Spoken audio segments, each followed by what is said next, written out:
Hello, bonjour. Aujourd'hui, on va parler du roi Charles, de la visite de Joe Biden en Angleterre et la petite polémique qu'il y a eu suite au fait que Joe Biden ait eu le geste malencontreux de toucher le roi Charles, n'est-ce pas? Il était venu visiter Charles il y a quelques jours de cela, ils se sont vus, ils ont rigolé. En marchant, Biden a mis sa main sur le dos du roi Charles.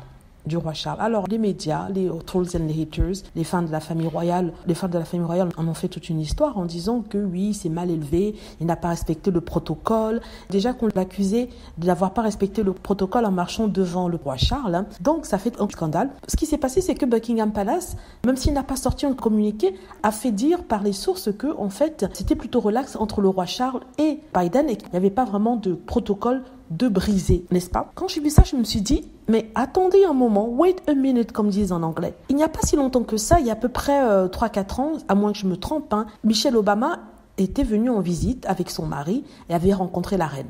À un certain moment, elle a touché la reine. C'est quelqu'un de très chaleureux, elle était accueillie par la reine et c'est très humain de faire ça. Donc elle a touché la reine à l'épaule et je vous assure que ça a été un scandale. C'est même pas un mini scandale comme celui de Biden, mais ça a été un super scandale. On a traité Michelle Obama de tous les noms. Oui, elle manque de classe, elle connaît pas le protocole royal. C'était dans tous les journaux, c'est passé à la télé et tout ça. 3 ou 4 ans plus tard, on se pose la question à savoir, mais qu'est-ce qui s'est passé? Quelle est la différence entre cet incident-là et celui-ci? Pourquoi est-ce que quand Michelle Obama touche la reine, c'est un scandale et quand c'est Biden qui le fait, non? Buckingham va jusqu'à démentir qu'il existe un protocole qui empêcherait les dignitaires d'autres pays de toucher le roi. Vous imaginez ça? Quand je lisais ça sur Twitter, dans les journaux, je peux vous dire que j'avais la bouche ouverte d'ébahissement tout au long. Je me dis, mais il y a un truc qui marche pas. Comment est-ce qu'il peut y avoir une loi sur laquelle sont jugées certaines personnes et quelques années plus tard, on nous dit en fait que cette loi n'a jamais existé.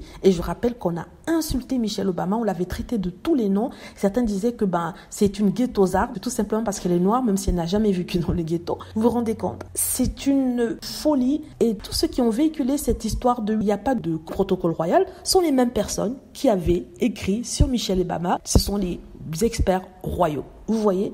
Donc, ça n'a pas de sens. Dans certains haters et trolls, c'est de dire maintenant que, en fait, c'est un nouveau roi et le protocole change. Pourtant, quand il s'agissait de la femme de Barack Obama, on nous avait expliqué que c'est un protocole qui existait depuis des siècles et qu'on n'allait pas changer le protocole pour Michelle Obama. Mais en l'espace d'une minute, ce protocole, propre même à la tradition anglaise, est balayé de la main. Donc, vous voyez, mais de qui se fout-on? Voilà, je voulais juste parler de ça. Dites-moi ce que vous en pensez. J'espère que vous avez aimé la vidéo. N'hésitez pas à cliquer sur like si c'est le cas, à vous abonner pour plus de vidéos et à cliquer sur la petite cloche afin de travertir lorsque je poste une nouvelle vidéo. Merci.